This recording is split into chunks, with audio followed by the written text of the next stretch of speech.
Screws loose, they done stripped the bolts on them. Shoulda never sent them to pick up the work for them. Sprayed the park and had my shit inside the car. Marcus Smart boy was shooting with a 36 on him.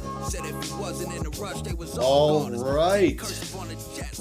Greetings, Chudlings. Welcome to another episode of Chuddy's Corner. It is Saturday, December 7th, and the Celtics lose one at home to the Memphis Grizzlies. 127-121. They fall to 19-5 on the season. Marcus Smart's homecoming back to Boston. Obviously, he didn't have a great night. We'll get into the whole breakdown of the game. This was, again, a fun game to watch, a good game to watch. The Celtics just could not hit shots. They weren't making shots. I think that's what it comes down to. In my opinion, we'll get into that more. But Chuddy, I'll go ahead and bring you in here. What did you think of this matchup? How are you doing on the Marcus Smart return? And, what did you see tonight? Yeah, I saw a good matchup of a really, really good Western Conference team that came in, kind of took it to us. You saw the effect, I thought, of the Celtics being obviously on a back-to-back, fifth game in, 7 days? 7 days. And it kind of, you could see it caught up with them, and against a team that'll make you pay for it with the Grizzlies. Unbelievable energy and intensity they brought from minute one. They get up and down so fast. And they're a team that if you're kind of going through the motions and not fully engaged, they'll make you pay. And you saw that tonight. It was a battle and they were up for it. And, a lot of it was their main guys, but there wasn't a big drop off when it went to the bench either. So again, kind of what we talked about in the preview, what we expected to see, I think is what we saw. And everyone who's been sleeping on the Grizzlies, or maybe not even sleeping on them, but just not really too familiar with how they've been playing, you got a good taste of it tonight. Good looking team. And yeah, I think you can bemoan some of the issues the Celtics had. Obviously not a great shooting night. Obviously didn't play the best defense. Obviously looked a little tired, but overall I thought really good job by the Grizzlies. And they pretty much took it to us for 48 minutes and deserved the win. Yeah. There's definitely no doubt that the Grizzlies deserve that win. I think the easiest excuse is you can say we played 5 games in 7 days. That's a lot of basketball games. Yeah. I know that there's been guys that have had days off in between that and things like that. So, if you wanted to kind of get honest, if you wanted to push back with that, I would say that's fair. But I think honestly, to me, what this one came down to was just like the shots just weren't falling, and it's not that they were bad looks. We can talk a little bit about what they were doing with Jrue Holiday. They were kind of giving Jrue Holiday almost that treatment that Jaren got when he just kind of made against the Warriors last year, where he made them pay. On this side of it, Jrue wasn't necessarily making them pay with the open shots. But I guess let's start there. What did you think of what they were doing with Jrue? Because again, he finished 8 for 26, 4 for 17. It was like a crazy amount of threes by him. And again, they're giving it to him, so he has to take those shots. Right. They weren't going in. I'm not saying I'm not panicking about it, but we saw how well it worked out with Jalen. It's kind of the other end of that coin, though. For sure. I think we talked a lot about how when you face the Celtics, you really do kind of have to pick your poison. The Grizzlies made a pretty clear choice of what they were going to do. And I would say it was a little different from the Jalen thing, because they still had Jalen is obviously a guy who's like a lead initiator. And I feel like Jalen was dribbling into a lot of those threes, and he would bring the ball up and just be like, wow, you're sagging that far back. Okay, I'll shoot it. Whereas Jrue was more of he was off ball, and it was they were using a guy like Jaren Jackson as a roamer, kind of just basically ignoring him and playing rim protector, kind of like what we used to do with Rob Williams, where he'd be all right, find the least threatening shooter and just ignore him. Is how they were treating Jrue. And it was odd. The numbers, if you didn't watch the game and you just looked at the box score, you'd probably be 17, 320. Insane. But again, none of the shots really felt out of character for him, out of rhythm, or he was forcing it. It's just, again, if you're in there, kind of in that situation, the worst thing you can do is stop shooting. So obviously unfortunate that he didn't make more of them. But I think in terms of from Jrue's mindset, you got to stay aggressive. You got to keep shooting them. And, if you're getting good looks, take them. I would hope that in the future he'll make a few more. And I think he started out 3 of 8 too. He made 3 threes in the first. So at first it kind of felt like it was going to be another case of all right, you picked and you picked wrong. But it worked out in their favor in the long run. And obviously if he goes 4 of 17 on threes, will more than live with that.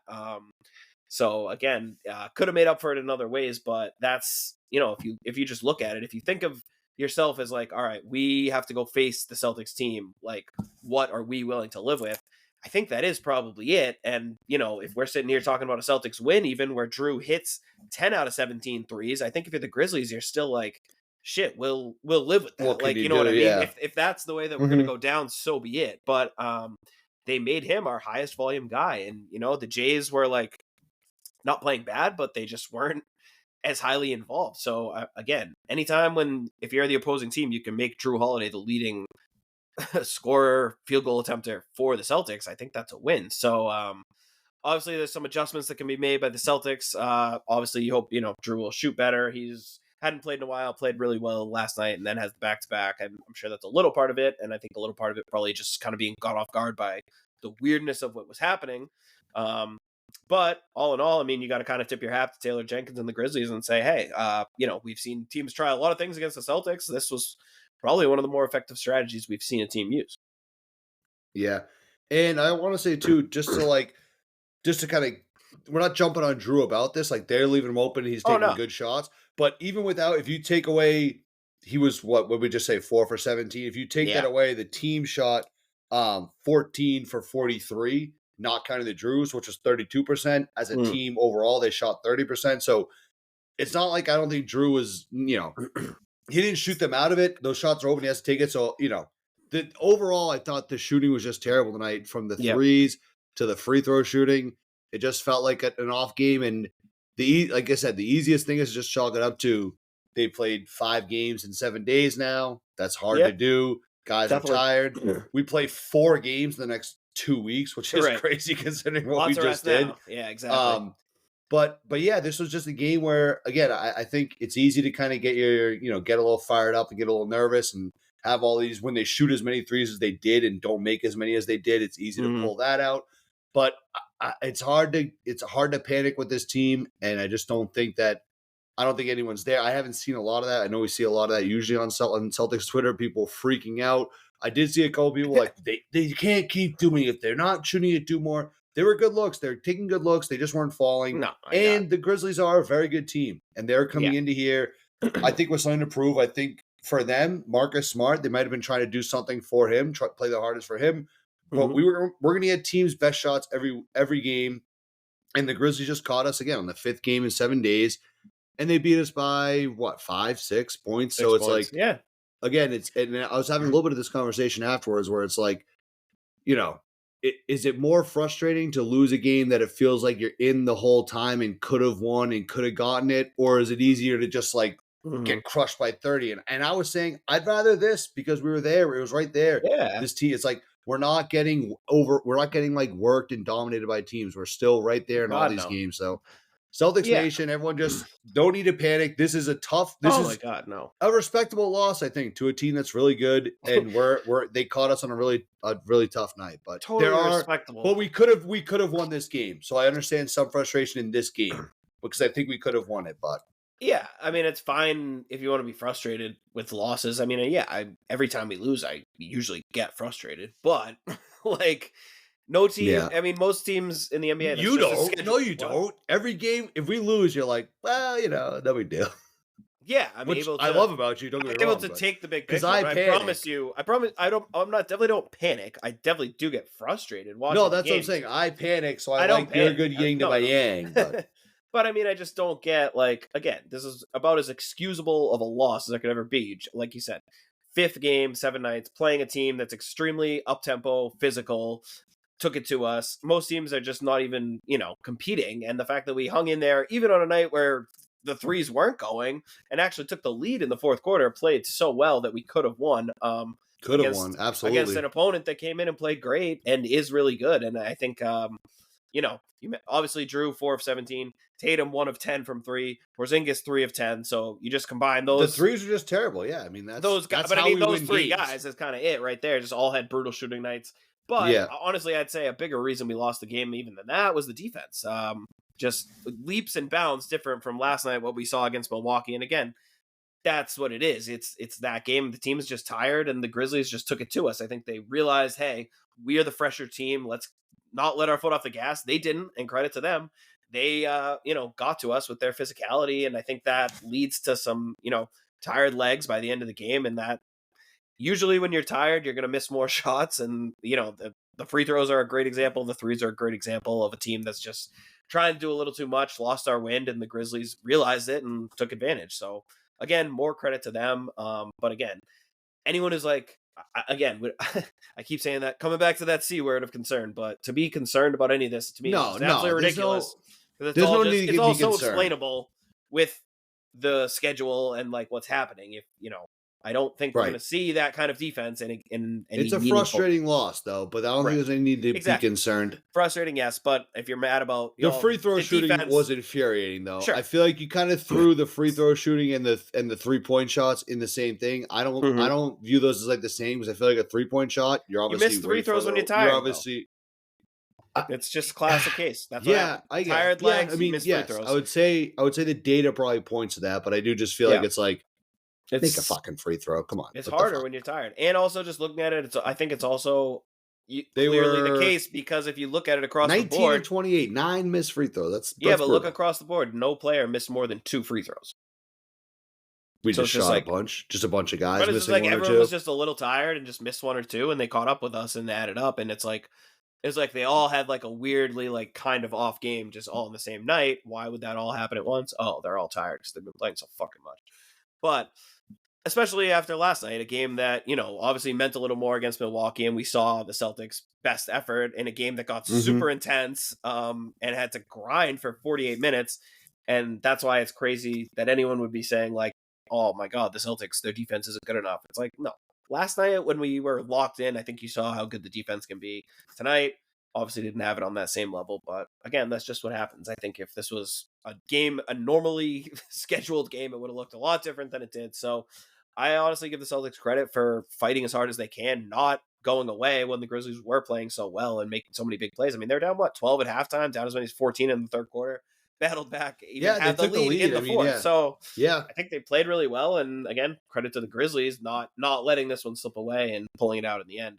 Jaren Jackson Jr., that's what I was just going to say. So impressive. He was amazing. I was just going to say in the fourth quarter, unbelievable. Like that guy, I couldn't believe it. Like, it was so good. That was crazy. He was so good. Yeah.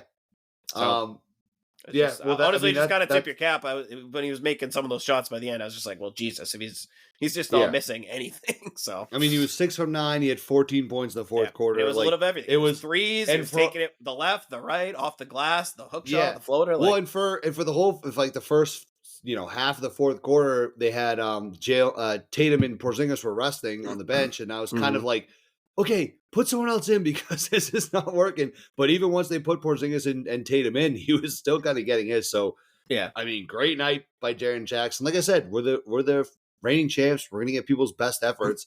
The Grizzlies were definitely bringing it to us tonight, and I think it's partially that we're the Celtics and we're the reigning champs. And I wonder if part of that is just that everyone knew how much this game probably meant to Marcus Smart, who obviously he didn't have a great game. Has he not been starting for them, or is this because he's injured? Since he came back, he hasn't been starting. But okay, he was 1 for 11. He hit a 3. That was it. Yeah, but it wasn't a great night for him overall. I kind of feel bad, but I mean, I think he's played fine. It's similar to the way we talk about Derek White, where when the shooting means it's bad, but he's impacting the game obviously in a lot of ways. I thought it was hilarious that he immediately comes in and is just guarding Tatum, and doing a great job. But kind of funny. I think that one thing about that Grizzlies team is they're have a lot of guards and not many wings, so he kind of is forced to play small forward, which obviously we know he can basically play any position. But they think that's just part not of his bread and butter. Yeah, and that's part of the starting thing too, where it's Ja and Bane obviously are going to be the starting backcourt. So are you going to start 3 guards? Is kind of weird. So kind of just make more sense to come off the bench. But I mean, he's going to play a lot. Am I the only one that's it's kind of sad with that he has the short hair again? I was kind of like, oh man, I feel like it's I don't know. Yeah, I just hope he's happy. That's all. I think I just hope he's okay. I think as long as he stays healthy, there's that team tonight is the perfect team for him to be on. I think it's a great fit. A good team. Oh, it's a great fit. They play the style that he kind of is all about, and that team embodies his style too. So I think it's a very good fit for him and for them. And I mean, I hope he's happy. I think he's playing a prominent role on a team that's, hey, I mean, we just saw they look pretty damn good to me. So Yeah. No, I mean, yeah, they are a good team because this is a team that people kind of got lost in the shuffle with it last year because they obviously had so many issues, injuries, other things like that. Yep. Where because the year before that, they were like, oh, they could win the West. They were great. Obviously, the they're things the happened 2 seed last year. I back-to-back think years. they kind of fell off a little bit on it. But this is a really, really good team. I mean, Yeah. OKC is obviously kind of leaps in. I'd say like ahead above everyone else in the West, Mhm. but I think that, this is still a team that is very dangerous. We talked about it in the last pod where you were saying where you have a lot of guys who wouldn't have gotten much opportunities to play if Yep. not for the shitty season last year. So now Yep. those guys are coming in now, and you sort of have guys saw that are some of that confident tonight. where they might exactly they might come into a game and they're not game breakers, but they're going to come into a game and have a serious impact because they've been in it. They know the NBA works. They know the speed. They know all that stuff. So, Yep. yeah, this is a good Grizzlies team, and I think it's a great fit for Marcus, like we were talking about. But yeah, I don't know. It's just I don't know. For some reason, every time I look at him, every time I'm watching him play, I'm just like, oh, like he misses us, like, and he probably doesn't. It's probably stupid, but it's just like I just feel bad about the way things turned out. Obviously, for us, it worked out. We won the championship. I think at this point, you can't second guess that trade. You have to make that trade all the time. I even saw Marcus said that he's like, I get the trade. He goes, it just the way I was told about it bothered him, which also again was a little shot to the heart for me for me hearing that part of it. But yeah, I don't know. It's weird. It's weird seeing him playing against the Celtics, and this was obviously our first time doing it, but it was very strange seeing him going against us. I still don't like it. Definitely strange. Definitely don't like it. And I know we're in the I don't know. We might be in the minority because I talked to a lot of people, and people still are like, the way people discount what that guy did for this team. It still pisses me off. Like I got into an argument a few times tonight. I don't think anyone's still saying that. You listen to the broadcast, you listen to that arena tonight, you listen to what Scal and Jrue were saying. I don't think there's anyone. Fair, yeah. No real Celtics fans are well, there was at least 3 people that I interact with tonight that were saying that. So Celtics fans? I mean, from here, like Celtics fans? I wouldn't say Celtics fans. Well, exactly. I'd say we said no Celtics we'll say fans. When we win, they're Celtics fans. When we don't, they have a thing to bitch about. But again, just to put it out there, nobody's saying that. This is a guy that we could have easily been like a team like the Wizards or like like all these teams that just become like embrace the fact that we're just going to suck for a few years. Yeah. But we drafted Marcus Smart and we never looked back. And that guy installed culture into this team. Yep. You can bitch about the amount of threes he shot. Sure. Whatever. But now look at what we do now. That would be so normal for me doing that. So it's like, if anything, he was ahead of the curve. Absolute Celtics legend. Like, disliking that guy to me just tells me that you're a fucking moron. And that's pretty much what we were just saying. But disliking him is like, you're just not a Celtics fan. Like, I think that's just a total culture changer for us. Like, I feel like people sometimes the way they talk, they think it's like he came after the Jays. And like, just like, it's like, no, he was immediately culture changer. This could, like I said, we've seen what tanking teams look like, or teams that are half in, half out. We could have become that if not for drafting Marcus Smart. And then we became instantly, no, this is about winning. We weren't like title contenders, but it was like, but we aren't going to be fucking pussies. And like, we're going to fight every single game. We're going to make the fucking playoffs. We're going to make things hard for those teams we play in the playoffs who think we're going to be easy. I don't know. I love Marcus Smart. Fuck it. No, I mean, I don't. I feel like it's a straw man argument because there's no real Celtics fans who feel any differently. Everyone I talk to like I said, you heard what they were saying about him tonight on the broadcast, what the players said about him, what the guys around the team, what the broadcasters were saying about him. He's the epitome of a Celtic. He's a Celtic. Like, he's a Celtic for life. He's the epitome of the Celtics. He is what it means to wear a Celtics uniform. He is that culture that's there now is largely thanks to him. Like, he's everything that you would want a player to be. And so, I mean, I don't know. He has the respect of everyone around it, and they all, I mean, you could just see it on the court, what he means to those guys, what he means to the city. So again, I don't really I feel like we've said this a million times. I hate that he had to go for it to work out, though. Well, it's still, when you just think about it, it's like, fuck, that did work out, though. It's like we lose this guy that I think is so awesome. It's like, well, it did work out. I mean, I would argue that we gave up on this amazing. It was more the guys we got than what we lost, but Well, no, that's what. Well, I'm saying it's like it's the trade. Like at the Right, time when the trade happens, right, I was, I was concerned about Porzingis' health. Mm. That has Which- turned out to be like half right, half wrong, but it all worked proved out. to be a valid concern. Again, the thing that I say a million times to anyone who wants to go back and talk about the trade reaction is you can't judge it based on that because it's incomplete without the following trade for Jrue Holiday, which With fell Jrue into their Holiday, yeah. lap. Without Mhm. that, it's just a completely different situation, and who knows Right. what happens. Like if the original trade of not Drew Brogdon, Brogdon. of Brogdon goes through, then we have Marcus instead of Jrue Holiday. And I would say like that team is still just as sick in that point. I mean, Drew's obviously nasty for us and whatever. Yeah.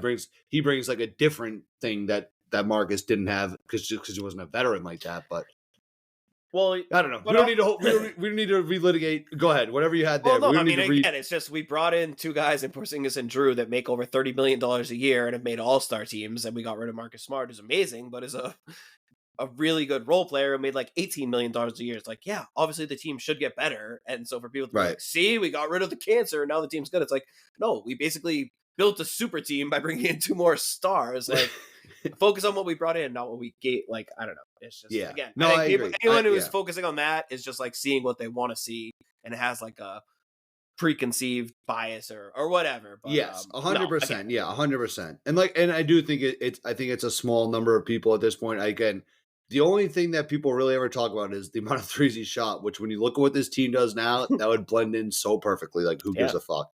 on a night where we just lost to him because Holiday shot 4 of 17 from 3. Right. You got to think Marcus would have made more. No, yeah. Classic. No, it is. It's just tough because, like, again, I really love the guy. I wish he was still here, but again, the results are the results, and everything you just said is true too, is valid, true. But yeah, it was interesting. It was good. I'm glad he got to play though. I was just worried, where we didn't see him last year. I saw he had like a Band-Aid. He got headbutted today. He had blood in his shirt when they were interviewing him before. Love that. We love you, Marcus. Yeah, that's why we saw the intro music for the show. Yeah, it's hard to get rid of that. Exactly. The impact he made. He built the culture of the team and the podcast. He may not get his jersey in the rafters, however, his name will ring on in Chuddy's Corner intro lore forever. That it will. That it will. All right, what else do you have? I mean, on this game, I mean, obviously a shitty kind of loss, but is there anything you saw specifically that you're thinking about, or? No, I mean, I guess that the interesting thing is the strategy of with Holiday, but again, like one. Do you think more teams might try that? I think they might, but again, I think it's harder. It's a lot easier said than done.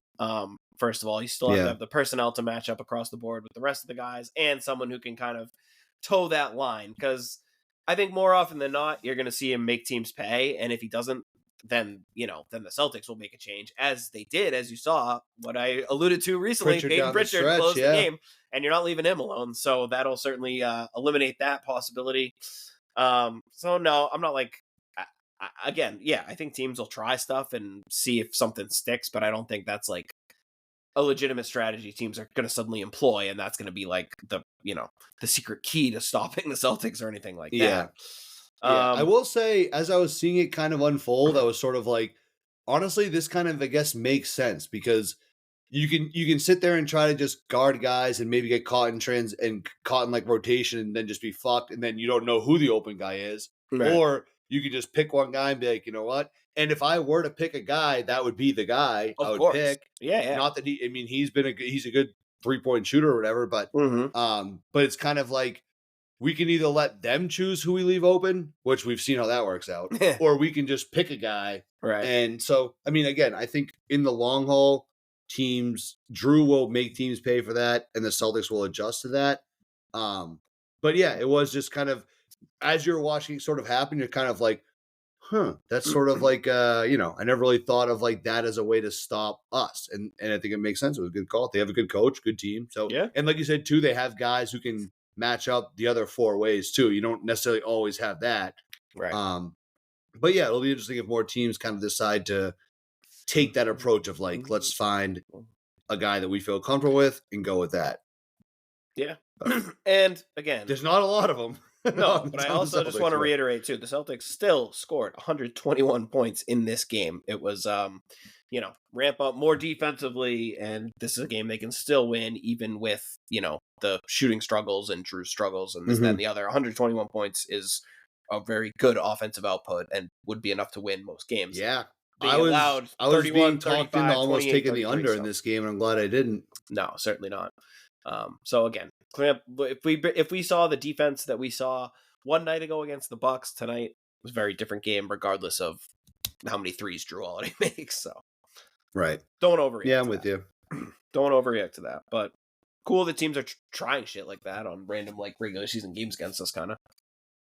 Yeah, I mean, I kind of it's always good to have a team a little bit shook like that. Yeah, right. Can't be upset with that. Yeah.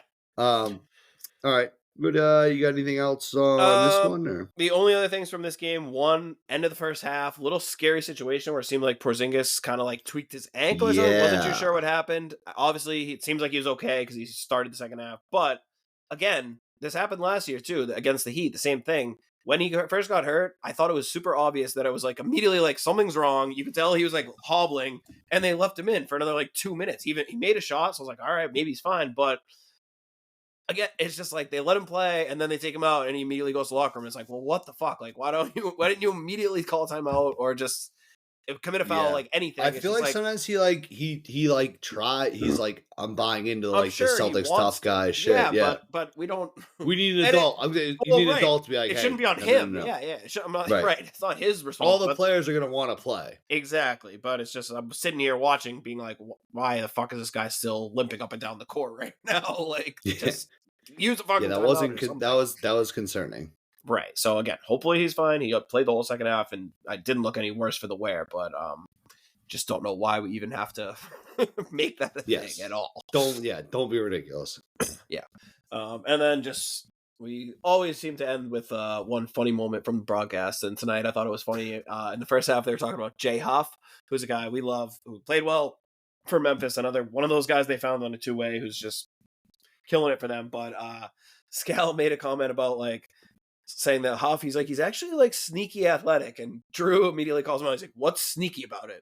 And Scal just straight up well, he's white and has a beard and it's I mean, it's that's you'd be surprised what I can do. Yeah. Cartwheel, no deal, no big deal. Right? No one thinks I can do a cartwheel. I can do a cartwheel. Yeah. Well, we might have to post that. But it's just so funny. That's obviously what everyone means when they use all those oh, he's sneaky athletic. And Jrue was just we all know. Scouts. I feel in basketball, and I hope this isn't controversial. In basketball, being he's sneaky athletic, talking about a white guy is the equivalent of he's so articulate, he's so athletic. It's oh, he's just white. Yeah, he's not really doing anything too crazy. But right. Yeah. No, that funny moment. That guy Huff was solid though. That was crazy. Huff's I was a little surprised. Yeah. Huff is good. He's good. And he's a guy who's 25 and has bounced around the G League, in and out of the league, two-way contracts. Memphis is finally giving him a shot, and it's oh, it turns out this 7-footer who can protect the rim and hit threes is useful. Who knew? Yeah, who'd have thought?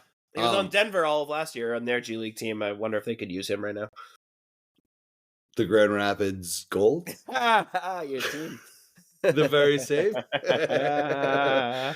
Oh, goodness gracious. All right. Should we give it some Chuddy Chains? Yeah, let's do it. All right. I think it was me. I think you went first last night. Okay. I'm going to give mine to Peyton Pritchard because that was a great bounce back night for Pritchard. Mm-hmm. He was scoring kind of all around. It wasn't like he was just doing one thing well or not. It's he was getting in, making shots when he had to. Finish 6-11 from 3, 7 for 12 from the field. So I guess that just kind of deletes what I just said. He pretty much only shot one shot, not a 3. But he made 6 of them. So good for Pritchard. He had a good night tonight. Again, we had 0 points last night. So we talked about him bouncing back. It's good to see that he did. So my Chuddy Chain tonight. In the loss, we'll go to Peyton Pritchard, though. Yeah, that's fair. I'm going to give mine to our boy Neemi's Kita. Guy who's been in and out of the lineup. Feel like they haven't been going to him so much lately. He got the call tonight, first big off the bench, and I thought he was one of our most kind of energetic guys, which obviously when you got all these games, you're going to need guys like that who aren't playing every night to step up. his energy was on another level. I thought he was all over the place. We played a ton of those double big lineups with some of him and KP in there, to both protecting the rim. It was like, holy shit, this is kind of cool.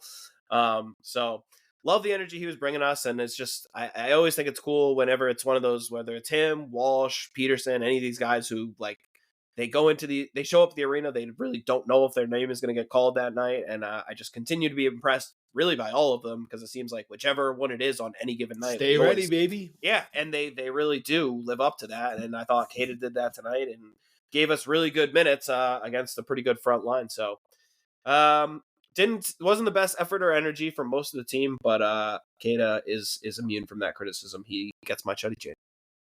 All right. Good Chuddy Chains. Good Chuddy Chains. Yeah. Tough. This is a tough Chuddy Chains night, but I think those are two guys that are definitely worthy of it. Oh, no. All right. Let's pay a few bills, then we'll get to around the NBA. Shout out to the Chuddy's Corner sponsored by Nick Perino Real Estate. Check out nickperino.com for all your real estate needs. That's nickperino.com on a Saturday night. Shout out to me for hitting that. No issues. Check out nickperino.com for all your real estate needs. Local, statewide, nationwide, internationally.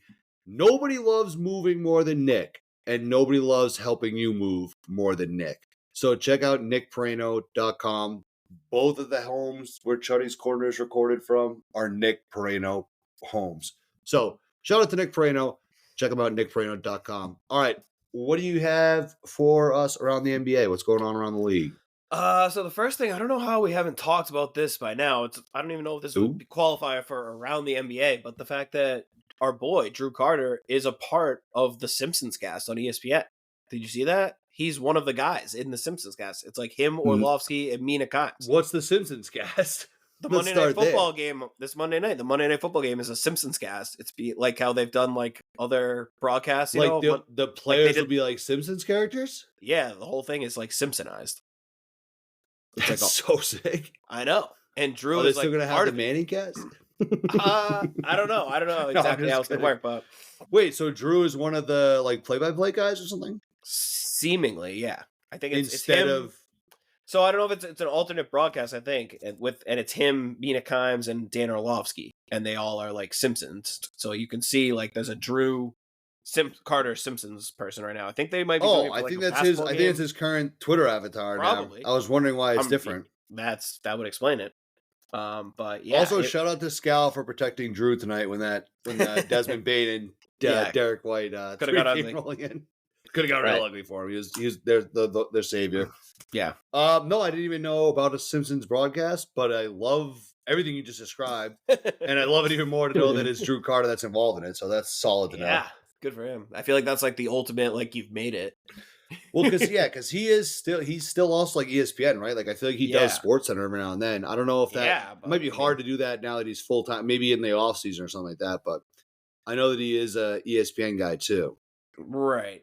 Yeah, so this is, I don't know, like I hope this isn't going to get in the way with other stuff, but this seems like a big step up. Well, kind thankfully of we don't play for fucking 5 weeks. Yeah, I guess maybe that's part of it, but interesting. I mean, obviously good for him, very cool. We love Jrue, we love the Simpsons, so should be a win. Should be a win for all worlds parties. Are colliding. Yeah. Seriously.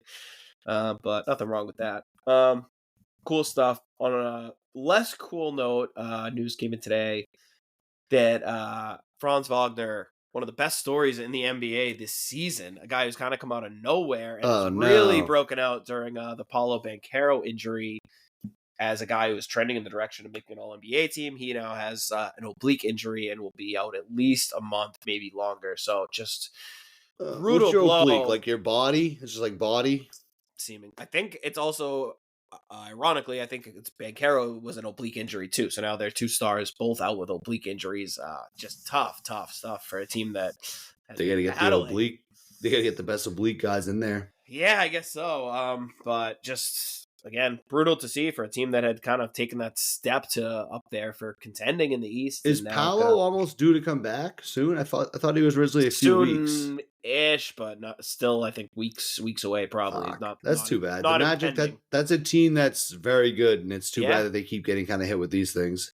Yeah, it's a shame. I mean, I guess if you want to silver linings that say, hey, they're off to a good start. I mean, they're, I think, third place, have a good record, and hopefully this, it's happening early enough that if they can just tread water, get those guys back, they can still be rounding into form, by the end of the season. But obviously, never ideal to have your two best players suffer pretty substantial injuries. Obliques.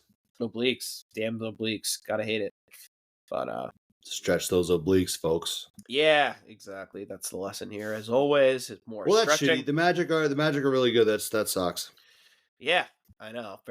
And Franz, seriously, the leap he's been taking, especially since Paolo's been out, has been like he's looked like a legit. He's been, I would say, no hyperbole. Wait, was Franz or Mo the one that was supposed to be like nasty? Was Franz the one who was like more highly touted? Yeah, okay. yeah. But Mo is still good. But I was saying, okay, Mo's a solid. I don't know if Franz was like Mo's a solid backup overpassing center. Mo. Yeah, Franz is like no hyperbole. He was probably a top 10 player in the league this season. Okay, at this point, that's how well he's been playing this season. Oh wow. Yeah, he was taking that leap. So sucks to see. It's crazy that the Magic have had two guys seemingly taking that leap and watched it be taken away by oblique injuries. So hopefully nothing Stretch more your serious than obliques, that. folks. Yeah, good reminder as always. Beyond that, we don't have to go into anything too crazy. It was a great game last night after we went off the air.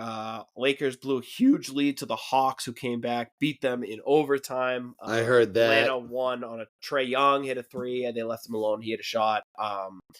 Everyone's dumping on the Lakers, rightfully so. They just don't have it. But I actually want to focus a little on the Hawks. We saw them beat us. I love this Hawks team, and I feel like they beat good teams.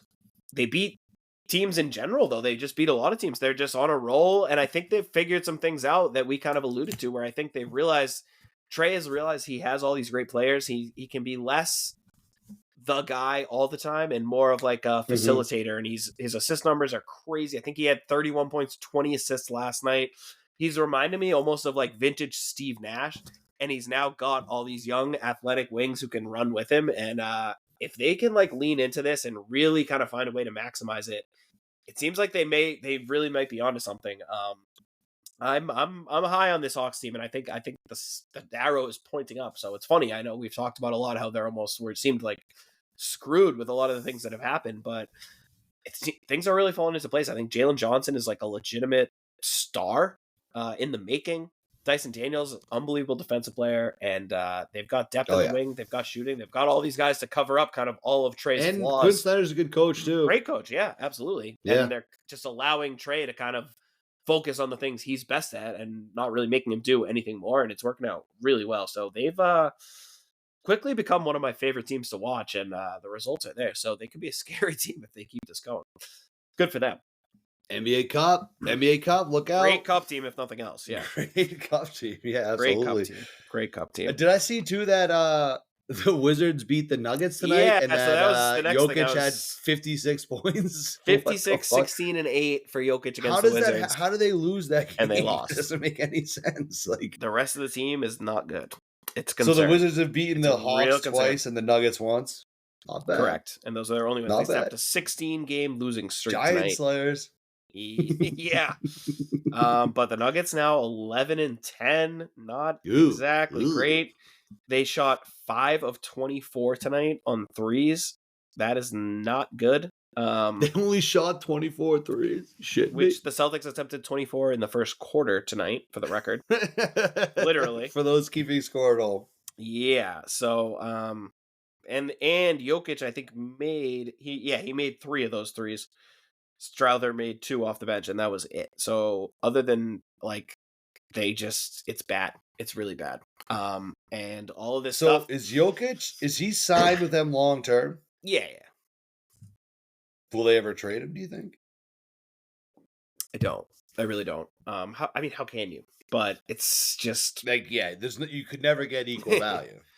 Right. But it's honestly just, as a fan of like basketball, and I think everyone who is a fan of basketball basically likes Jokic, because how can you not? Right. Yeah. It's almost just sad to see, like, as a Celtics fan, I'm kind of glad, because he's probably the scariest guy we ever play. And it's like, if he had a sick team, I'd be like, fuck. That'd be brutal. Yeah, but exactly. It's almost like I feel bad that we're being robbed of like this guy. Like, if he ends his career with only 1 title, people are going to look back and talk about him in a way that I'm not comfortable with him being like, he deserves to be in talks that unfortunately he probably won't be if his team can't kind of help him out. And it's just sad. It's just crazy to look and see at the actual players alongside him. Like, he's never played with an all-star ever, which is insane.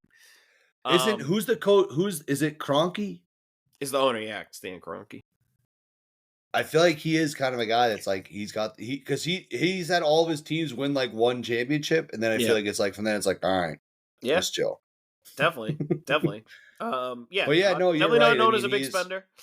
But I think that's part of it, and I think Calvin Booth, the GM, deserves blame too, because the moves that he's made, it's some of it is definitely on ownership. Just they could have just paid some people, but I think he's tried to get too cute. Thought he was kind of high on his own supply. He made a couple of moves in free agency that were like, this guy clearly thinks he's smarter than everyone else, and those moves have all kind of backfired. Yeah. And again, it's just like, this isn't the time if you're in a rebuild, you can take like those random heat check type of moves where you're like, I think I'm seeing this thing, but it's honestly, it can't be that hard to put 2 or 3 good players around Jokic. Like, well, right, and that's I feel like guys will want to come play there. Exactly, and they got Russell Westbrook is who they got. And Westbrook's actually been pretty good. He's been one of their like better he's moves. Actually been decent, yeah. Yeah, it's true. But sorry, Westbrook. No, he didn't deserve that stray. But a lot of the other, again, it's like, this isn't the time to be tweaking stuff and like trying shit. It's like, you have by far the best player in the history of the franchise at the absolute peak of his powers, playing at a level so high that, like you said, better than your boy. Who? Better than your boy? The other number 15? Whose jersey's getting retired first? Let's not get crazy. It's a joint. You said it. I didn't say it. You said joint it. Jersey you said it. But no. Joint jersey situation. In all seriousness, I think like if Jokic had better players around him, he could easily be looking at his 3rd title right now, and we talk about 100%. Him moving into the top like 5-10 players of all time. Rightfully so. I think he is there. And I think people who are able to look past like the rings and really analyze it see that. And I think, dude, you and I see that. One of his stat lines, no, I know. Stat lines is like 30, 15, and 12. Like, it's absolutely outrageous. But you know how it goes in this day and age, especially with the discourse, where it'll come back to, well, why doesn't he have more rings and blah, blah, blah. And like, the reason why is because of his fucking teammates, his front office, so all these other reasons that are not him at all. But there's never nuance in these discussions. So it's honestly, like I said, it's almost kind of depressing. And if this is just the way things go, and the thing is, there's no real fix. They have Jokic long term. They just re-upped Murray to a big deal. They just re-upped Gordon to a big deal. Porter's on a huge deal. Those 4 guys are basically taking up all the money. And Kroenke ain't going in that Lux. But also, even if he was, like, they can't. Like, how can you do that? You just can't. Like, the money is there. They don't have the team already built, Well, it's like there's no move unless you just are going to completely blow up that core 4, which at this point, that honestly might be where they're at, because I just don't. Maybe that group was good enough 2 years ago when they won it all and they had better role players around them. But if you look at it now, it's just like, the NBA has just gotten too good that I don't think Jamal Murray, in his current form, Aaron Gordon, Michael Porter Jr., that's just not a good enough 2, 3, 4 for a team that wants to contend for titles. I think that's the bottom line, and they're kind of stuck with it. So, it's sad. Again, it kind of sucks. It is. 56 points and a loss to the Wizards is tough. That's a wake-up call. That's like that's the kind of thing that gets people started to ask some questions, and maybe that's makes a change like we were talking about. But 56 points and a loss to the Wizards. This is the first time where I've been thinking like, okay, do they straight up just have to break up the core? Because there's nothing else to trade. They have no picks. They have no like young guys who are going to fetch anything in return. So it's kind of like blow it up and try to completely rebuild again around Jokic. And at this point, maybe that's the move. I don't know. But times are tough for a team that I thought was, probably as scary as any. Going to be our biggest rival. Yeah. All right. Well, that's a good little recap around the league. We have Celtics. We played 5 games in 7 days. We play 4 in the next 14 days. Hilarious. Quite an interesting schedule. I don't know if you have any big plans for the kind of extra time. I know the broadcast last night, they were showing the schedule and scowl is like circling the Circling the days off. This is great. This is great. And I kind of turned to Mrs. Dugouts. I was like, honestly, like I'm with scowl right now. Like this is a grind. This week was an absolute grind. Right. But so on Thursday night, today is, by the time you listen to this, it'll be Sunday. We don't play again until Thursday. We're playing the Pistons. We played them again recently, so we probably know kind of what we're getting into. What do you think about this matchup? Yeah, I mean, obviously a good team that's given us some fights. They had a really good win tonight, beat the Knicks. Cade had a massive triple-double. I think he had like 29, 15, and 10. So he's been playing good ball. Just a very solid team. But if I were them, I would not want to be playing the Celtics on 4 days rest. So kind of an unfortunate tough schedule for them. But, a good team that we have to take seriously. Yep. And a team that has some good players. So looking forward to it. I think we know what we're going to get from that team by now. And again, just kind of exactly. If we come out and play our game, we should wipe them off the floor. But they are a good team. Or if we don't come out and play well, it should be an interesting game. Yeah, so pretty much it. Maybe we'll get an interesting game. We'll see. One thing too, plenty of time off in between. Yeah, for real. Before we end the show, not to go all the way back, but I don't know how we didn't bring up when we were talking about the game, John Morant's dunk. Doing the old Vince Carter. Yeah. I honestly was looking through my bookmarks. Holy shit. Because there was a Vince Carter dunk that was like exactly. Yeah, it was the Vince Carter. Like that's what I'm saying. That was the Vince. Dude, he's so good. He's so nasty. Like, also just hilarious too. Like a week ago, he had been interviewed and said he wasn't going to dunk anymore. I don't know if you'd heard that. He's Why like, would he do that? Well, because he keeps getting injured, and he's like, it's just not worth the risk. He's like, I'm not dunking anymore. I'm just going to do layups, and then he comes out and does that. It's just like, holy shit! The sickest like double clutch reverse dunk, two-handed dunk, and also was so sick because sick. it was actually like it wasn't just like a showboating fancy move. It was no, like he actually needed to finish the play. And like it couldn't have been smoother. Did you see Worldwide Wall tweeted out? It's like a side by side of Vince Carter doing like almost the same thing where it's like he had to dunk it up around somebody. I didn't see it, but I was like immediately thought it in my head. I was like, that was the Vince Carter dunk. Sick. But yeah, I mean, John Morant, hopefully that guy keeps his fucking shit clean because he is so exciting to watch. He's so fun to watch. Yeah. But yeah, all right, well, we'll see everyone back here on Thursday then for the Celtics against the Pistons. Make sure you're subscribed to the Chuddy's Corner podcast. If you're listening, if you like the show, if you didn't like the show, subscribe and leave a comment. Either way, no worries. Check us out. We're on all platforms. Subscribe there. Check out our YouTube page. Subscribe there. Go ahead and follow us on Twitter, on X, at Chuddy's Corner. You can follow Chud. He's at King Chuddy. You can follow me. I'm at Doug_outs. We're excited to see everyone back here. Everyone enjoy your couple days off without Chuddy's Corner, but we will be back here on Thursday. Looking forward to it. All right, Chud, take care. Peace out, Chuddy heads.